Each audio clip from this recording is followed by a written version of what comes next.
Rajasthan art and culture series के अंदर अब मैं आपके साथ लेके आया हूँ एक नई सीरीज, जिसके अंदर मैं आपको राजस्थान के प्रमुख मेले और त्योहार बताऊंगा। तो इसके अंदर हमें ध्यान रखना है विशेष कि जितने भी मेले और त्योहार है वो इंग्लिश कैलेंडर के अकॉर्डिंग नहीं बल्कि हिंदू कैलेंडर के अकॉर्डिंग जो है मनाए जाते हैं, और इन्हें आपको उसी के आधार पर याद करना जरूरी है। इसके लिए आपको समझ में आना चाहिए कि कृष्ण पक्ष क्या होता है, शुक्ल पक्ष क्या होता है, ठीक है, और अमावस्या के बाद कौन सा पक्ष शुरू होता है, पूर्णिमा के बाद कौन सा पक्ष शुरू होता है, साथ ही अगला जो महीना लगता है उसके अंदर वो कब से कब खत्म होता है और कब शुरू होता है। तो इसके लिए मैं एक वीडियो ऑलरेडी बना चुका हूं, जिसे आप आई बटन पर जाकर क्लिक करके उसमें देख सकते हैं, ठीक है। और वो बेसिक वीडियो है, उससे आपको जानना बहुत जरूरी है। अगर आप उसे देख लेते हैं तो फिर आपको जो हिंदी माँ है उनको याद करने में कोई डिफिकल्टीज नहीं आएगी, आप उन्हें आसानी से याद भी कर लेंगे और उनके आंसर्स भी आप दे पाएंगे, ठीक है। तो त्योहारों की जो शुरुआत मानी गई है वो तीज से मानी गई है, इसलिए कहा जाता है कि तीज त्योहारा बावड़ी, तीज त्योहारा बावड़ी और ले डूबी गणगौर, ले डूबी गणगौर। दोस्तों इसके अंदर जो है क्या कहानी है, ये देखिए, तीज त्योहारा बावड़ी यानी कि जब ये तीज आती है, कौन सी तीज आती है, श्रावणी तीज जो है, श्रावण की जो तीज है, श्रावण शुक्ल पक्ष में आती है ये तीज, तब से त्योहारों की जो है शुरुआत मानी गई है। और जब गणगौर है, गणगौर उत्सव होता है, तब जो है त्योहार जो है समाप्त हो जाते हैं, ऐसा माना जाता है। इसलिए यहाँ पर इसे कहते हैं कि तीज त्योहारा बावड़ी और ले डूबी गणगौर। तो हम भी श्रावण मास से ही शुरू करेंगे, ठीक है। और किसी भी महीने की जो शुरुआत होती है वो शुरुआत होती है कौन से, कृष्ण पक्ष से होती है। तो सबसे पहले हम कृष्ण पक्ष के अंदर आने वाले जो त्योहार और उत्सव है उनके बारे में जानकारी ले लेते हैं, उसके बाद में हम आगे बढ़ते हैं। तो चलिए सबसे पहले लिख लेते हैं श्रावण कृष्ण पक्ष के, श्रावण कृष्ण पक्ष के जो त्योहार हैं प्रमुख उनके बारे में। अब कृष्ण पक्ष के अंदर कौन कौन से आते हैं, देखिए, एक तो आती है नाग पंचमी। कौन सी आती है, नाग पंचमी। तो देखिए पंचमी से तात्पर्य है कि ये कब आएगी, पांचम के दिन आएगी, पंचमी के दिन, ठीक है। तो इसके दिन किसकी होती है, सांपों की पूजा होती है, किसकी, सांपों की पूजा की जाती है, ठीक है। तो ये कौन सी, श्रावण कृष्ण पक्ष में आती है। तो श्रावण कृष्ण पंचमी के दिन कौन सी पंचमी होगी, नाग पंचमी मनाई जाती है। दूसरी है नेवला, निड्री नवमी कहते हैं जिसे, निड्री नवमी। अब ये नवमी के दिन आती है, ठीक है। और इस दिन किसकी होती है, नेवलों की पूजा होती है, नेवले की पूजा की जाती है, ठीक है। ये होगी निड्री नवमी। अब अगला जो त्योहार आता है वो आता है उब छठ। क्या, उब छठ। उब छठ का जो त्योहार है ये आता है छठी के दिन आता है।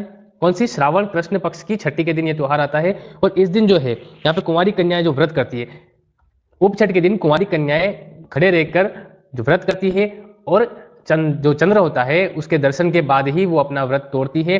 ये व्रत क्यों किया जाता है, आप कमेंट बॉक्स में कमेंट करके बताएं कि इस दिन उप छठ का जो है व्रत क्यों किया जाता है। क्योंकि हर गांव हर गली में ये व्रत किया जाता है। सभी कुंवारी कन्याएं शाम के टाइम पे टहलती रहती है, कोई भी बैठती नहीं है, और जो है जब चंद्र दर्शन उन्हें हो जाते हैं उसके बाद ही वो अपना व्रत जो है वो तोड़ती है। तो आप कमेंट बॉक्स में कमेंट करके बताएं कि ये व्रत वो महिलाएं, वो जो बालिकाएं हैं वो क्यों करती है। अब चलिए आगे देखते हैं,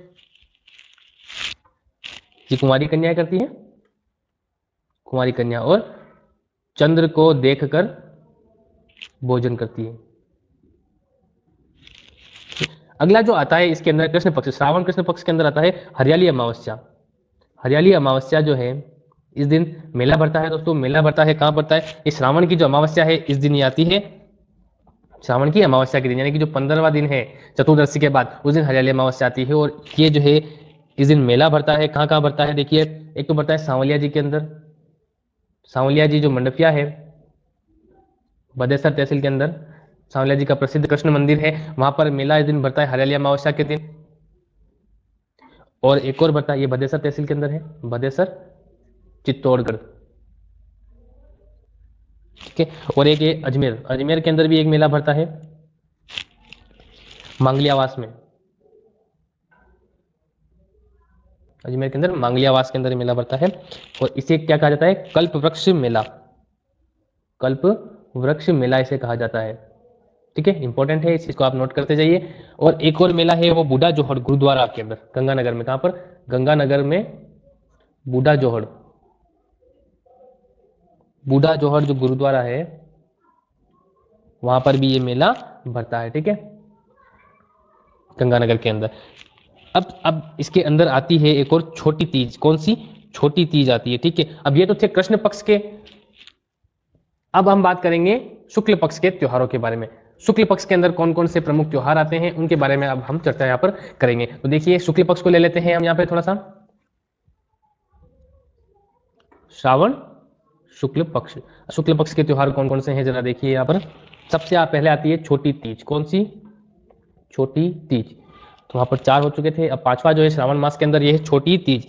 और इसके दिन, छोटी तीज के दिन जो है जयपुर के अंदर सवारी निकाली जाती है, तीज की सवारी जिसे कहते हैं।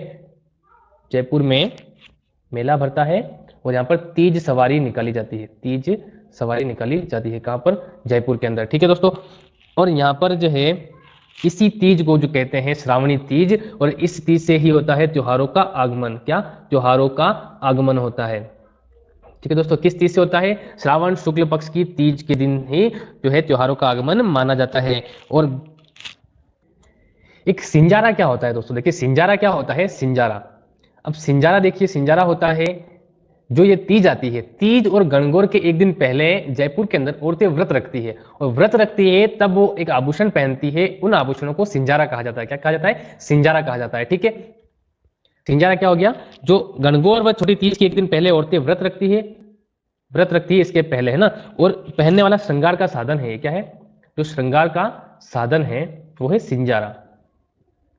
क्या है? सिंजारा। ठीक है दोस्तों, अब देखिए आगे अगला त्योहार जो आता है वो श्रावण शुक्ल की पूर्णिमा के दिन, यानी कि श्रावण पूर्णिमा के दिन कौन सा त्योहार आता है?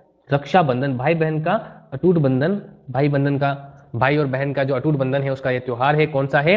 रक्षाबंधन का त्योहार। इस दिन जो है बहनें भाइयों को राखी बांधती है।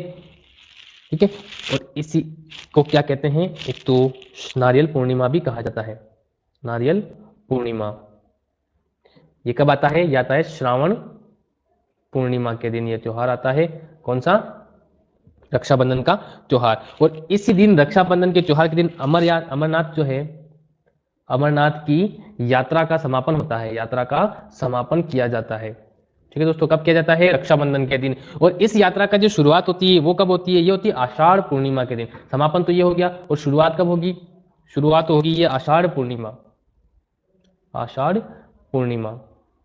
हम श्रावण से शुरू कर रहे हैं इसलिए ये श्रावण मास पहले आया, क्योंकि ये इसका इंपॉर्टेंट था, ये छोटी तीज इसी दिन जो है त्योहारों का आगमन माना जाता है, इसलिए हमने श्रावण मास से शुरू किया है। ठीक है, अब अगला आता है सबसे बड़ा त्योहारों का महीना, वो है भादवा महीना। कौन सा? भादवा। अब भादवे के अंदर जो है कई सारे त्योहार आते हैं, बहुत सारे त्योहार ऐसे हैं जो आपको भादवे महीने में आपको मिलेंगे। देखिए कौन कौन से वो प्रमुख त्योहार है आपको बताता हूं मैं।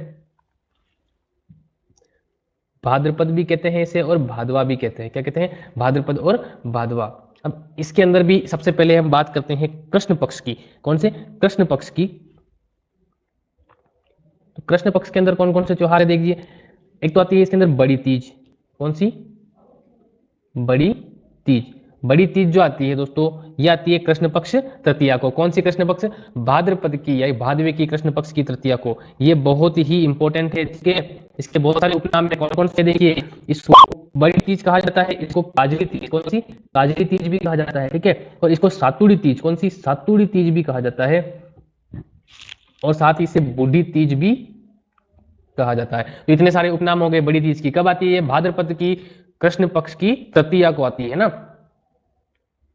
भाद्रपद कृष्ण तृतीया के दिन आती है कौन सी? बड़ी तीज, काजली तीज या सातुड़ तीज या बूढ़ी तीज। ठीक है, इस दिन क्या होता है? इस दिन नीम के वृक्ष की पूजा होती है, नीम वृक्ष की पूजा होती है। ठीक है दोस्तों, इसको पूजा जाता है सातुड़ तीज के दिन। और ये जो बड़ी तीज है ये मारवाड़ का करवा चौथ माना जाता है। इस दिन जो है सातुड़ी तीज के दिन मारवाड़ में करवा चौथ मनाया जाता है। ठीक है दोस्तों, कब मनाया जाता है मारवाड़ में करवा चौथ? सातुड़ी तीज के दिन, जिसे बड़ी तीज भी कहते हैं। आती कब है ये? भाद्रपद की कृष्ण तीज के दिन। इसको बड़ी तीज और कजली तीज भी कहा जाता है। ठीक है, मारवाड़ का करवा चौथ। और करवा चौथ क्यों मनाते हैं आप सभी को पता है, पति की दीर्घायु के लिए ये महिलाएं व्रत रखती है। ठीक है, और यहाँ पर एक शब्दावली आती है धमोली। धमोली क्या होता है दोस्तों? ये धमोली क्या होती है देखिए, धमोली सूर्योदय से पहले, सूर्योदय से पहले। देखिए जो ग्रामीण शब्दावली है इसके इसको मैं आपको बताता जा रहा हूं कि क्या होती है धमोली। ग्रामीण जो शब्दावली है वहां की लोक कला संस्कृति के अंदर शब्दावली भी बहुत ही इंपॉर्टेंट है।